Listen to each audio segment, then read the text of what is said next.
Hi అండి. ఎలా ఉన్నారు? అందరూ బాగున్నారా? మేము చాలా బాగున్నామండి. ఈ వీడియోలో వచ్చేటప్పటికి ఫ్రిన్స్ కటింగ్ అనేది నేను పేపర్ పైన చూపిస్తున్నానండి. ఇది నేర్చుకునే వాళ్ళకి చాలా బాగా ఉపయోగపడుతుంది. చాలా సింపుల్‌గా నేర్చుకోవచ్చండి. ఫస్ట్ అయితే పేపర్ మనము తీసుకున్నాం. ఫస్ట్ మనం బ్యాక్ నెక్ అనేది హై నెక్ తీసుకున్నాం కదా! దాంట్లోనే మిగిలిన ముక్క అనేది నేను బోట్ మనకి ఫ్రిన్స్ కటింగ్ అనేది చూపిస్తున్నానండి. ఫ్రంట్ వచ్చేటప్పటికి మనం బోట్ నెక్ పెట్టుకోవచ్చు. అలా కాకుండా డ్రీప్ నెక్ కూడా పెట్టుకోవచ్చు. నేను ఇందులో వచ్చేటప్పటికి షోల్డర్ కోసం అయితే 6.5 ఇంచులు మార్క్ చేసుకున్నాను. అలాగే ఆర్మ్ రౌండ్ కోసం కూడా 6.5 ఇంచులు మార్క్ చేసుకున్నాము. ఈ విధంగా మార్కింగ్ అనేది లైన్స్ కొట్టేసుకోవాలండి. ఇలాగా చక్కగా నడుము లూజ్ వచ్చేటప్పటికి మనము 10 ఇంచులు ఖర్చుతో కలుపుకొని 10 ఇంచులు మార్క్ చేసుకున్నాము. ఇలాగా మార్క్ చేసుకున్న దానిపైన చూడండి ఆర్మ్ రౌండ్ కోసం 1 ఇంచ్ మార్క్ చేసి చక్కగా ఈ విధంగా అయితే మనము రౌండ్ మార్కింగ్ చేసుకోవాల్సి ఉంటుంది. ఇలా మార్క్ చేసుకున్న తర్వాత ఇప్పుడు మనం నెక్ మార్కింగ్ అనేది చేసుకుంటున్నాం. షోల్డర్లోకి వచ్చేటప్పటికి మనం 3 ఇంచులు తీసుకుంటున్నాము. అలాగే మనము నెక్ పొడవు వచ్చేటప్పటికి 6 ఇంచులు తీసుకుంటున్నాము. ఇంత మనకి డ్రీప్ వద్దు, బోట్ నెక్కే కావాలి అనుకుంటే 4 ఇంచులకి మార్క్ చేసుకొని బోట్ నెక్ మార్క్ చేసుకోవచ్చు. ఇప్పుడైతే మనం ఫ్రంట్ నెక్ రౌండ్ నెక్కే తీసుకుంటున్నాము. లేదా డిజైన్ నెక్ కూడా మార్క్ చేసుకోవచ్చు. ఇప్పుడైతే నేను రౌండ్ నెక్కే మార్క్ చేస్తున్నాను.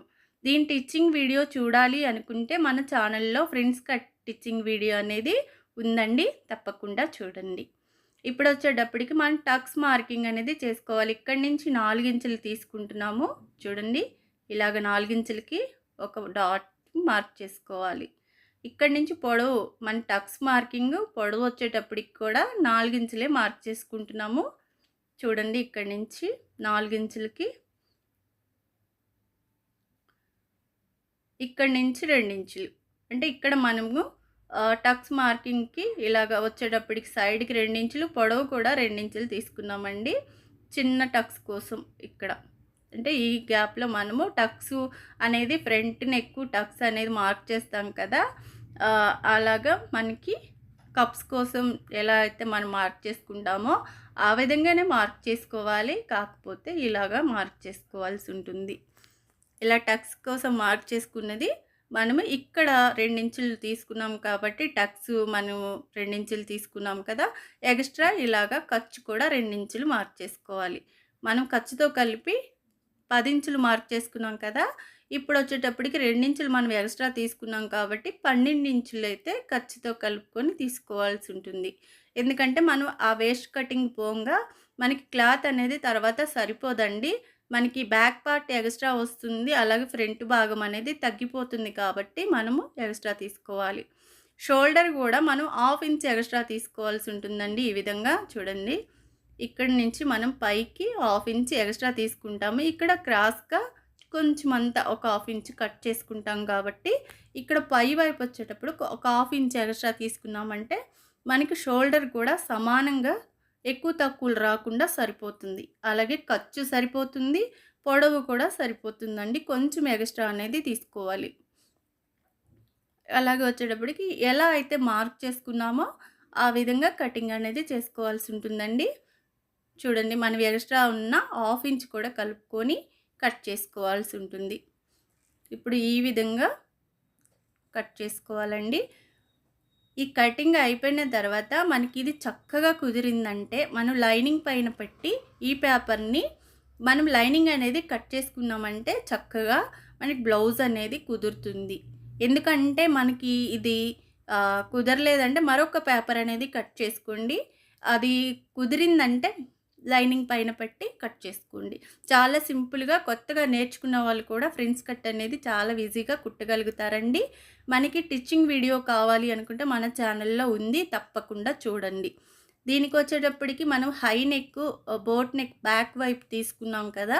ఫ్రంట్ వచ్చేటప్పటికి కొంచెం డ్రీప్ నెక్కే తీసుకున్నాము. చూడండి చక్కగా ఉంది. ఇప్పుడు ఇది ఇలాగా ఇక్కడ మనము గుర్తులు పెట్టుకోవాలండి. కన్‌ఫ్యూజ్ అయిపోతామన్నమాట కుట్టేటప్పటికి. అందుకోసమని మనం ఖచ్చితంగా గుర్తులు అనేది పెట్టుకోవాలి. ఇలాగ వచ్చేలాగా టిచ్ చేసుకోవాలండి.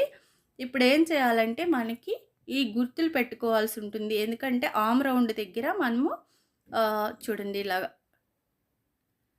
చూసారా? ఇట్లా పెట్టుకొని ఇక్కడ కట్ అనేది పెట్టుకోండి. కొంచెం ఇది సేమ్ మనం ఇందులో నుంచి ఈ చిన్న ముక్క తీసేసాము. ఈ ముక్క వచ్చేటప్పటికి 2 ఇంచులు ఉంది కాబట్టి మనం ఎక్స్ట్రా ఖర్చులో 2 ఇంచులు తీసుకున్నాం కదా! ఇప్పుడు పొడవు వచ్చేటప్పటికి టోటల్ మనకి 15 ఇంచులైతే ఉంటుంది. ఎందుకంటే మనకి ఈ కొంచెం హాఫ్ ఇంచ్ ఈ సైడ్‌లు కట్ చేస్తున్నాం చూడండి. ఇక్కడ మార్క్ చేసి ఉంది. అక్కడ కట్ చేస్తాం కాబట్టి పైకొచ్చేటప్పటికి మనకి జాయింట్ చేసేటప్పటికి ఎక్కువ తక్కువ అనేది వస్తుంది కాబట్టి కొంచెం హాఫ్ ఇంచ్ పై వైపే తీసుకున్నామంటే మనకి సమానంగా వస్తుంది. కట్టింగు చేసిన తర్వాత స్టిచ్చింగ్ చేసినా కూడా 2 సమానంగా వస్తాయి. బ్యాక్ పార్ట్ అలాగే ఫ్రంట్ పార్ట్ చక్కగా సమానంగా వస్తాయి. ఇప్పుడు ఇక్కడ చూడండి టక్స్ అనేది కంపల్సరీ ఖర్చు దగ్గర అయితే పెట్టుకోవాల్సి ఉంటుంది. ఇలాగా ఒక కట్స్ చూడండి ఇలాగ కట్ చేశారంటే ఇది మనకి ఆర్మ్ రౌండ్ దగ్గరికే రావాలని గుర్తండి. ఇది చక్కగా ఇలాగ కట్ చేయండి. చిన్న టక్స్ ఇచ్చుకోవడం వల్ల మనకి ఆర్మ్ రౌండ్ దగ్గరికే వస్తుంది ఆ మార్కింగ్ అనేది అని గుర్తు. అయితే ఇప్పుడు ఇలాగ జాయింట్ చేసుకోవాలి. చూడండి ఎలా అయితే వచ్చిందో ఇట్లాగ మార్క్ చేసుకోవాలండి. ఖర్చుతో కలిపి మనం 12 ఇంచులు తీసుకున్నాము. అలాగే టక్స్ పొడవు వచ్చేటప్పటికి 4 ఇంచులు, ఆర్మ్ రౌండ్ వచ్చేటప్పటికి